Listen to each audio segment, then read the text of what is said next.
Hi there, my name is Gail Lowe, and this is the introduction to aromatherapy for home use.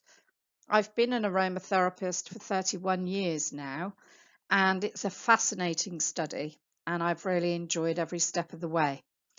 It's complicated as well, though, so I wanted to make sure that for a beginner, you knew where the best ways of using the oils and for what in your own home. This is sort of nature's first aid kit, really. And I'm going to give you my top 10 oils to start with. And if I only had one oil, it would probably be lavender would be the most useful. There's only two oils that we can use neat on the skin, and lavender is one of them.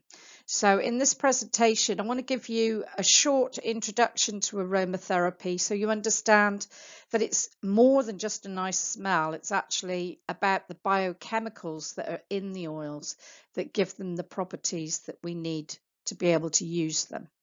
So I want to make sure that you understand what we're doing and you understand how to use them safely at home in lots of different ways, and we'll go through a different method of use and a different oil in each of the presentations in this course.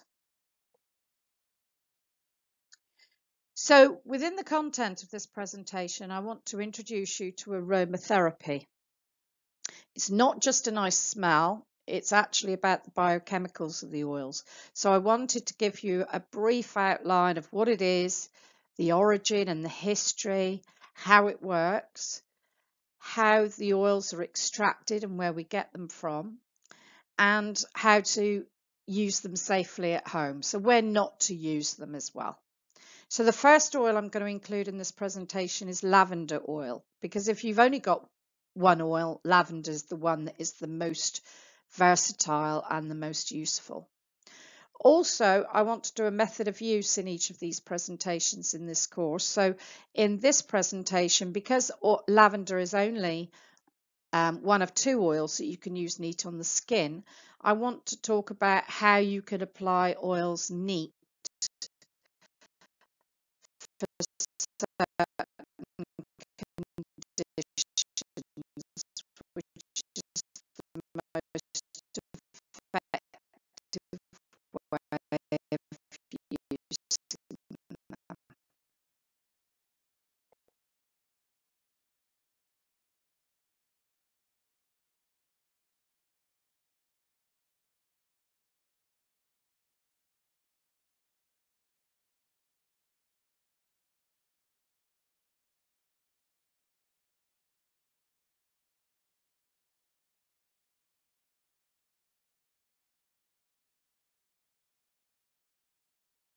So what is aromatherapy? It's not just a nice smell. Aromatherapy is the use of pure essential oils for therapeutic purposes on the body. The essential oils are said to be like the life essence of the plant. They're very concentrated and they mainly do need diluting before we can use them on the body. Within these essential oils, we find different biochemicals. So it's the same biochemicals that you might find being used by the pharmaceutical industry. So for instance, digitalis comes from the foxglove, and that's a biochemical found in foxglove. So within all of these oils, you get different biochemicals. Some of them are a lot more healing than others. Some of them are a little bit more toxic. But each one gives us therapeutic properties so that we know how to use the oils for different conditions. Some of the oils might be sedating, stimulating, antidepressant, antiseptic, antispasmodic, so that they're good for the muscles. And collectively, they are thought to be nature's first aid kit for us to treat different conditions at home.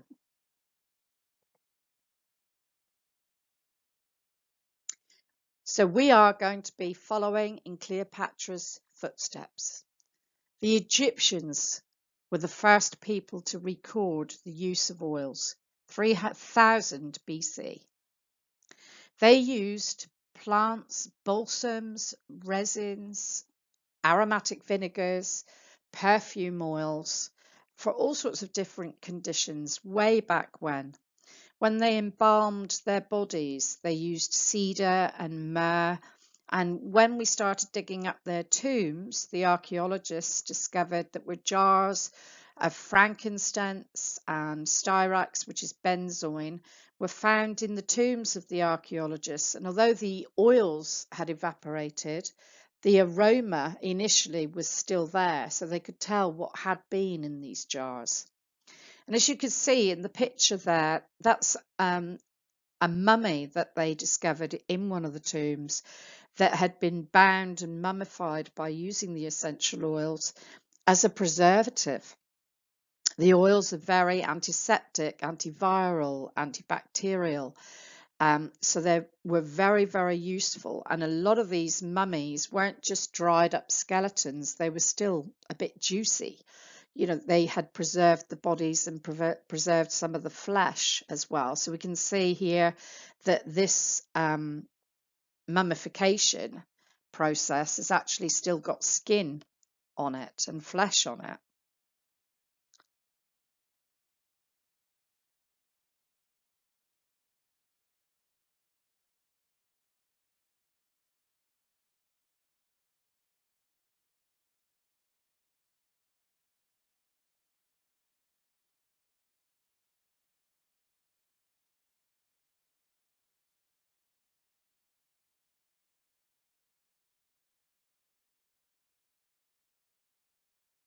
One of the other recorded areas throughout the years was the Great Plague. During the plague, the apothecaries and perfumers were the only people that were considered immune to the effects of the plague. They used these bird-like masks at the time to protect themselves from inhaling the infection of the plague, the bubonic plague, but they also protected themselves by using posies and bouquets, and because they were using lavender oil and different sort of properties and chemicals, they didn't catch the plague like everybody else. And following on from that, in the Middle Ages, they would then use posies. I mean, that old child's nursery rhyme, a tissue, we all fall down, ring a roses. That was actually comes from the time of the plague. So if you listen to the words carefully, you can hear how the tissue was the effects that the plague first of all had sneezing, and then they would have posies and to try and protect from the plague. The Romans as well used essential oils quite a lot. Their 500 years of invading other countries and having access to the plants and collecting them and the oils meant that when they came back to Rome, they used them in the Roman baths and massaging using the oils as well. So throughout history, there's biblical references to using frankincense and myrrh. Frankincense is very hypnotic. So when you go to church and they're using incense, that's quite a hypnotic fragrance and a relaxing fragrance. In 1920, it was a French biochemist called Gatter who introduced the first term aromatherapy. He was a biochemist working in a laboratory, and on one occasion he burnt himself really badly, and he immediately plunged his hand into the closest thing he could think of to cool it down, and it was a vat of lavender. Now he was amazed that he had no scarring, no blistering, no pain from his injury, which he expected he should have. And because of that, he then found it so fascinating to work with the properties of lavender that he spent the rest of his life using lavender on burns, victims, and wounds from the war. So it was Gatter who really introduced the term aromatherapy. Where the oil is found in each plant can be in a very different place. Some of the oil is found in the leaves, like in basil, eucalyptus, peppermint. Some from the grasses, like lemongrass and vetiver. Some from the flowers, like geranium that we can see here, and rose, jasmine, ylang ylang. Some from the bark, like sandalwood and cedarwood. The root would be ginger. The berries would be juniper. The rind of the fruit gives us lemon, grapefruit, mandarin, sweet orange, bergamot. And the seeds, black pepper. In one particular case, we've got 3 oils coming from the same plant, and that is neroli, that comes from the flowers, petitgrain, which comes from the leaves, and bitter orange, which is the fruit. So different parts of the plant give us different oils, and this extraction from the plants can be quite costly. The flowers are definitely the most expensive extraction of all. Generally these days, most of the extraction is done by distillation. That tends to be a much more reasonable priced extraction. The citrus oils can be found to be a lot cheaper than the floral oils.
So I think the number one rule with aromatherapy is if you don't like it, you don't need it, and you don't need to use it.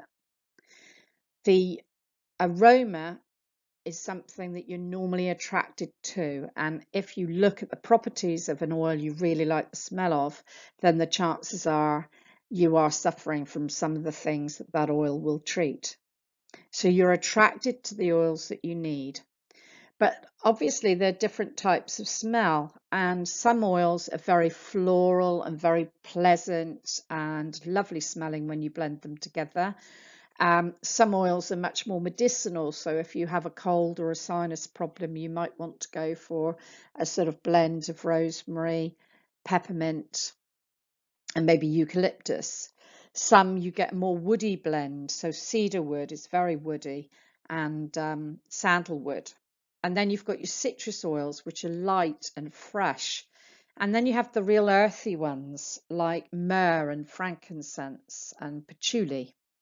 So sometimes, although you don't necessarily really love the smell of it, it might be more useful because you need a more medicinal or earthy aroma. But if you definitely really don't like the smell of it, I mean, some of the oils make me feel quite sick. If I went to use ylang ylang, it actually makes me feel very headachy, very sweet. So you really just are attracted to the oils that you need. So we're going to avoid the ones we don't like. So the oils work in 2 ways. We can smell the aroma of them and inhale the aroma, and the biochemicals then will be interpreted through the limbic and the olfactory system.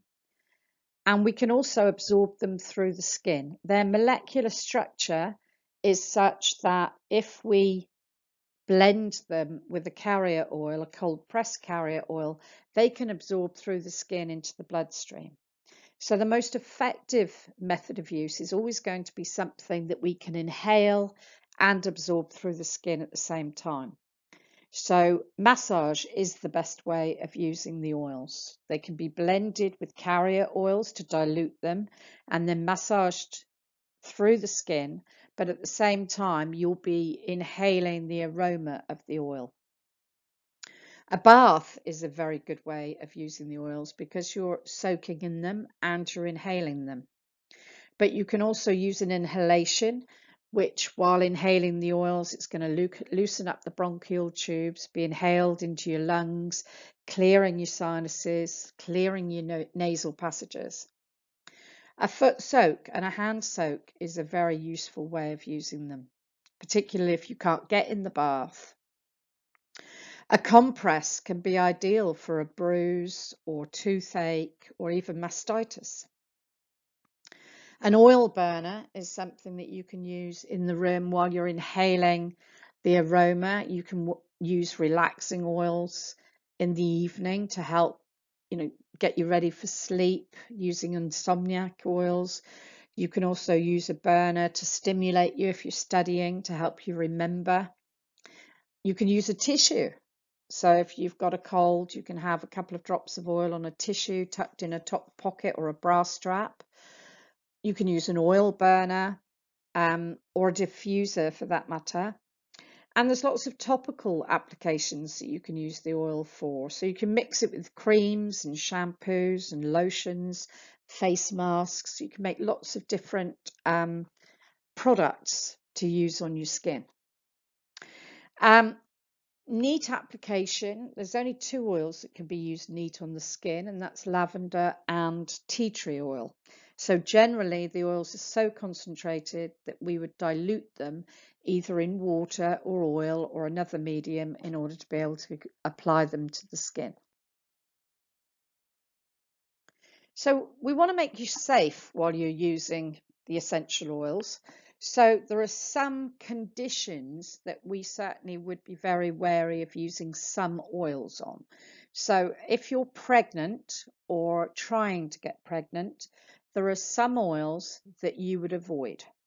And as I go through the different oils in this course of aromatherapy, I'm going to tell you which ones you can and which ones you can't use in pregnancy. Now, when it comes to pregnancy, these oils are a problem if you absorb them through the skin. They are not a problem if you're inhaling the aroma of them, because rosemary is contraindicated in pregnancy, but it doesn't mean that every time a pregnant lady has roast lamb with rosemary or walks past a rosemary bush and inhales the smell that they're going to have a miscarriage. These are to make you cautious about absorbing the oils through the skin when you're pregnant. Some of the oils are very stimulating in epilepsy, so we have to be cautious. There's only a few though. High blood pressure is the same. There's some oils that increase blood pressure. So it's not all of them, but it is about being cautious and just checking about those oils before you use them if you suffer from these conditions. A well diluted blend should be used for young children and babies. These oils are very strong, so you're only going to use 1 to 2 drops in 5 to 10 mils. And in a baby, you're going to use even less. The elderly can be very sensitive to the oils as well, and so can those convalescing from an illness. And also people who suffer from sensitive skin. Generally, some of the oils can be quite skin irritant if they're not diluted enough. So in order to make you safe, I'm just going to make you aware of some areas, some conditions and people that you need to be aware of using the oils. As we go through the different oils, there are some oils that you wouldn't use, like grapefruit, for instance, if you're on high blood pressure tablets, or if you're taking still like tamoxifen after you've had cancer. Grapefruit on the whole is to be avoided in a lot of different conditions. So when we go through the oils, I will tell you the safety data attached to each one. So I'm going to start with lavender oil, because lavender oil, also known as true lavender, is one of the safest and one of the most versatile oils that we have. If you can only afford one oil, lavender is absolutely wonderful. But not all lavenders are used in essential oils for aromatherapy. Lavender angustifolia is the one we use now. When I first started using aromatherapy and learning about it 31 years ago, it was Lavender officinalis. Now that to me is still my favourite lavender, but it's not so easy to get hold of these days. In my view, it's sweeter than angustifolia, but it's not as easy to get hold of. And angustifolia is the one that is now indicated in any diploma course that you're going to do. So Lavender angustifolia is the one that we would recommend that you use. So as I said before, not all lavenders are safe to use in aromatherapy. We look at the biochemicals that are in every oil, and some oils have high toxicity in them. They have phenols and ketones, which are oils that aren't safe to use. And cotton lavender, Lavender stoicus, Lavender multifida, these oils have higher levels of ketones and phenols in them. We don't use these in the aromatherapy world because they have higher levels of more toxic properties and not the safe levels of the esters that we're looking for. You get more side effects with these. So sometimes when people say to me, oh, lavender gives me a headache, I can't stand the smell of lavender, you know, it makes me feel really ill. Sometimes these are because people have used inferior quality lavender or are using synthetic lavender, and that can bring on more side effects. They buy the cheapest varieties, to be honest, and sometimes lavender is mixed together to make it cheaper. So Lavender angustifolia is the one that we use. That's the oil of choice when it comes to lavender in aromatherapy. It's the least toxic.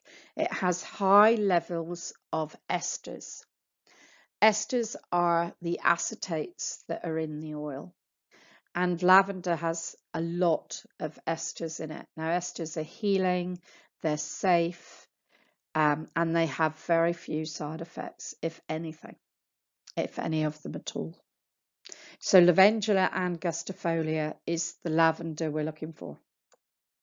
So as I said, the benefits of lavender are because of these high levels of esters. We have physical benefits because we can absorb them through the skin and have a physical effect, and we have psychological benefits. So we need more oil if we want it to be absorbed through the skin and have a benefit throughout the body. We need less oil if we want a psychological benefit.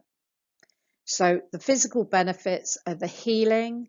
Lavender is very good for the skin, for burns, grazes, abrasions, cuts, spots. Very good for massaging into the joints, for arthritis. Very good for relieving headaches, for nausea, travel sickness, for PMT.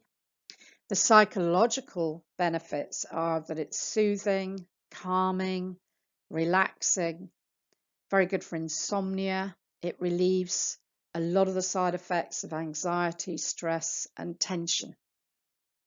So a very useful all-round benefit of the body. So some of the therapeutic properties then that these biochemicals give us, some of them are analgesic, which is very good for anywhere where we want to relieve pain, like with arthritic joints or rheumatism. They're antiseptic, so very good for the skin, for cleaning wounds, cleaning the skin, helping to heal the skin. They're antispasmodic, so very good for muscular aches and pains and anywhere where there might be a spasm. They're very balancing to hormones, so good for the menopause and PMT. Very cooling, so because of this, they have a sort of anti-itch property for burns and scalds. Very relaxing and sedating, So for anybody who gets palpitations or suffers from hysteria, stress, anxiety, tension, lavender is really good for calming.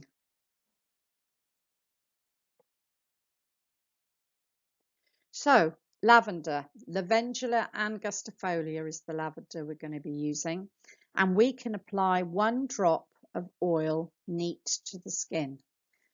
Generally, you cannot use the oils neat on the skin. There's only lavender and there's only tea tree. But we can use 1 drop. The oils usually have a dropper so that you can sort of just have 1 drop come out of the bottle, and we can dab that onto a burn, a scald, bruises, on an abrasion, on spots, insect bites. They're very good for alleviating the pain of stings, sunburn, marvelous for healing acne or blisters. So 1 drop is all you need on a burn or a scald. And to be fair, I mean, I've had lavender in my kitchen for years, and I find that if I put lavender on straight away before I do anything else, then it will take away the heat, the pain. I won't end up with any blistering. It's quite miraculous, the effect of lavender on the skin when it comes to burns and scalds. It's the same as well with any wound, graze, cut, but it does have to be superficial. It's not as good on deeper wounds. If you've got a deep wound, then you need other oils to help heal it from the inside out. So these are superficial things we're talking about. So 1 drop of lavender neat on any of the following is absolutely amazing.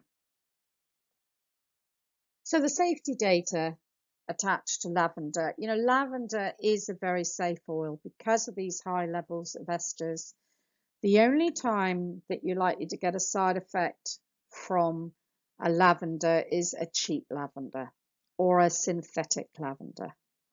If you buy from a reputable supplier, somebody like Neal's Yard, Tisserand, Shirley Price, there's some very good suppliers out there. And if you buy Lavender angustifolia, just check that you've got the right lavender. The bottle should also be dark brown. They are the best bottles. They keep out the sunlight. That's what the colour of them is for. The purple and the blue do it to a degree, but still not to the same as the brown ones do. The oils should vary in price because of the cost involved in extracting the oils. The floral oils tend to be a lot more expensive, whereas the citrus oils, which is a cheaper process, will be a lot cheaper. So the oil should never all be the same price. That's a really good indication that you haven't got a good quality oil. The label on it should say that it's a pure essential oil.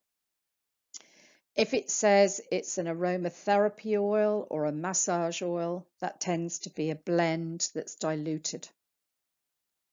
You have to be aware sometimes just to read the labeling to make sure that you're not buying a diluted blend. Also avoiding BP quality oils. Now this is British pharmaceutical quality oils. Now when they extract the oils, are not bothered about the biochemical properties.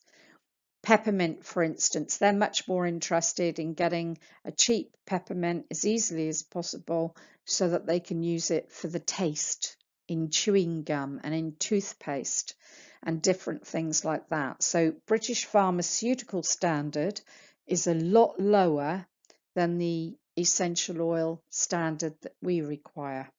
So BP quality oils that you get from a chemist are generally not very good quality. So just be careful who you're buying your oils from, would be my recommendation.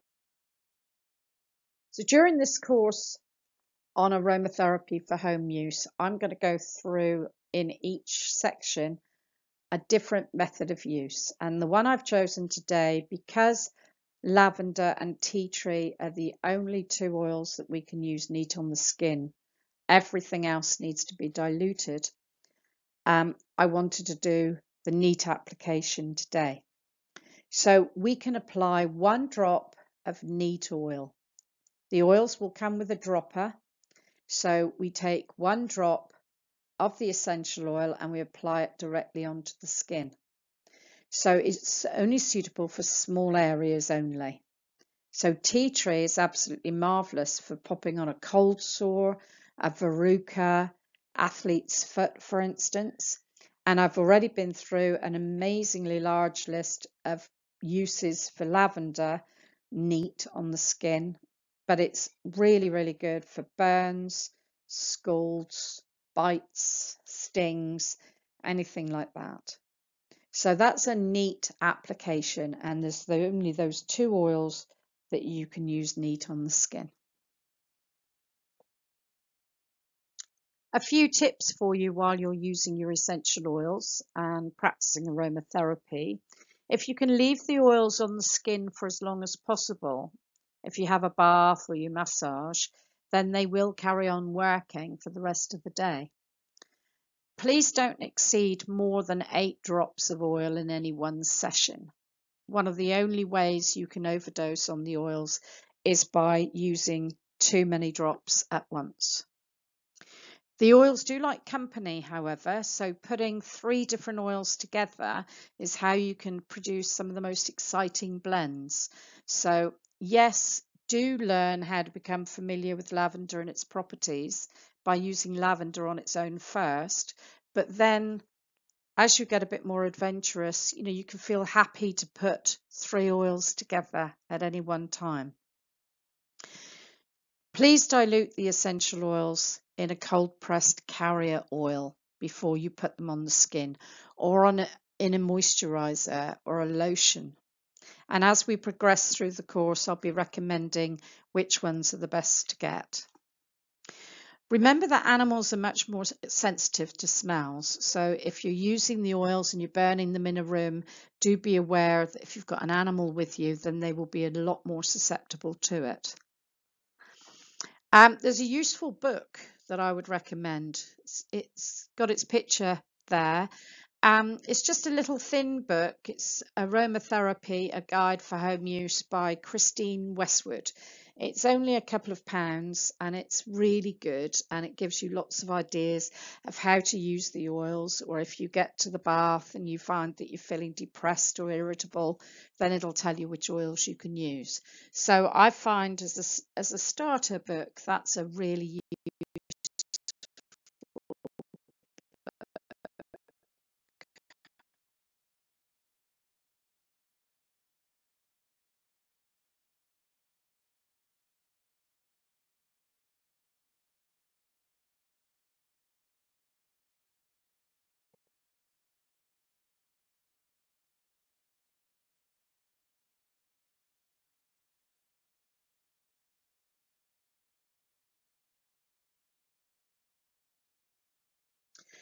It's quite exciting in aromatherapy to practice the different methods of use. But in most cases, you do have to have the right method of use for the right condition. So if we have toothache, we might use a compress or a gargle. We certainly wouldn't use a foot soak. If we have gout, we might do a foot soak or a bath, but we wouldn't use an inhalation. So you have to match up the right method for the right condition. So each unit of this aromatherapy course, I'm going to be going through a little bit of the aromatherapy theory, at least one of the essential oils in detail, so you know how to use it at home. All the different methods that you can use each oil at home for, like in this one, we've done a neat application. In the next one, when we do basil, we'll be going through how to do a bath and how many oils, etc., and how to do a bath using the essential oils. So each part of this course is going to give you a little bit more about the oils, a little bit more how to use them, and a little bit more how to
So there are 10 oils in the first part of this series. These are what I think are the most useful of the essential oils, although there's probably 20 very useful ones that come up time and time again. So your top 10 is probably going to be different from mine, but I hope you enjoy this and give me some feedback